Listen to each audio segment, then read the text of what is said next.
नमस्कार जय जगन्नाथ मु रामकृष्ण पहना आपण मानक स्वागत करछि मोर आपण यूट्यूब चैनल देश दुनिया रे।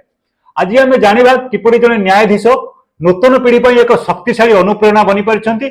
से तांको न्यायदानर आरंभ तथा सत्य और निर्भीक पदक्षेप द्वारा समाज रे एक सकारात्मक परिवर्तन आनिबार सहायक होइछन्ति।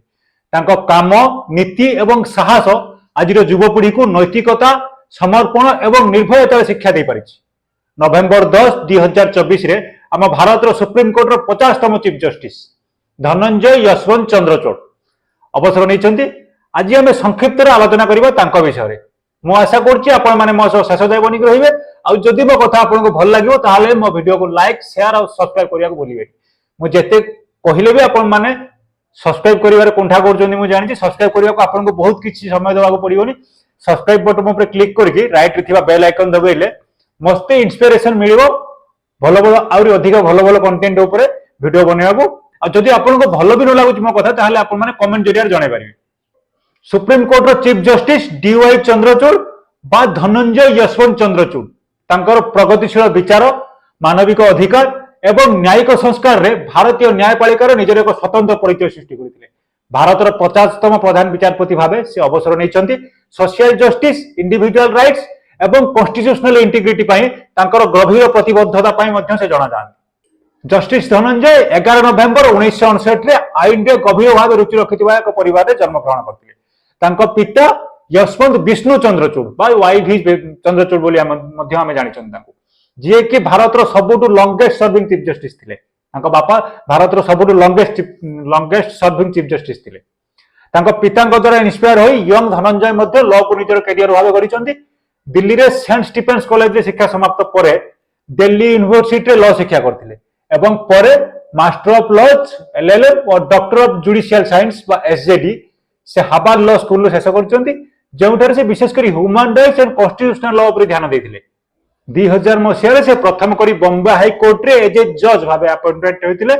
जने जज हिसाब रे तांकर क्लैरिटी एवं बैलेंस अप्रोच पई परे से 2013 रे इलाहाबाद हाई कोर्ट रे एज ए चीफ जस्टिस नियुक्ति पाइतिले।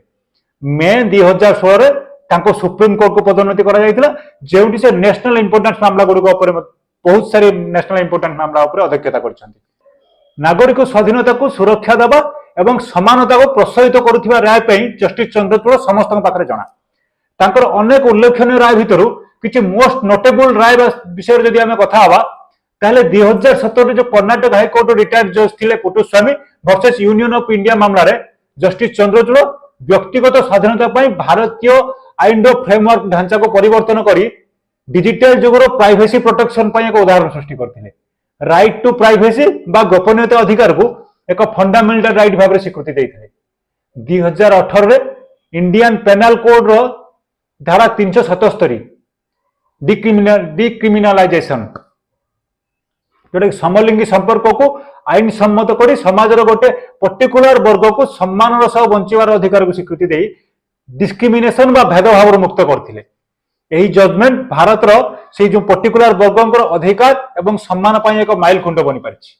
आ रिलीजियस प्रैक्टिस केबे भी जेंडर इक्वालिटी को उल्लंघन करबा उचित नुहे बोली जुक्ति दर्शाई जस्टिस चंद्रचूड़ केरल साबरीमाला मंदिर रे सबु बयसर महिला को प्रवेश को समर्थन करथिले।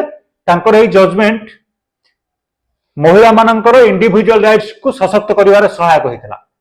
आ अयोध्या जमी विवाद जहां भारत रे एक अन्यतम संवेदनशील मामला सर्वसम्मति क्रमे यही ऐतिहासिक दाबी को संतुलित करिवारे जस्टिस चंद्रचूड़ भूमिका तांकर गुरुत्व को दर्शाए।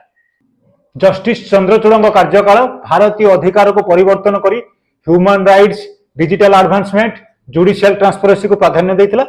दलित संप्रदाय तथा व्यक्तिगत स्वाधीनता प्रति तांकर प्रगतिशील एवं करुणामय अभिमुख्य भारतीय न्यायपालिकार एक परिवर्तनशील व्यक्तित्व भाव में तांकर भूमिका को सुदृढ़ करि पारिछि। तांकर विचार आईनगत भाईचारा को मार्गदर्शन करने भारतीय समाज न्याय सुनिश्चित करने सहित अनेक लोकों जीवन को आकृष्ट कर।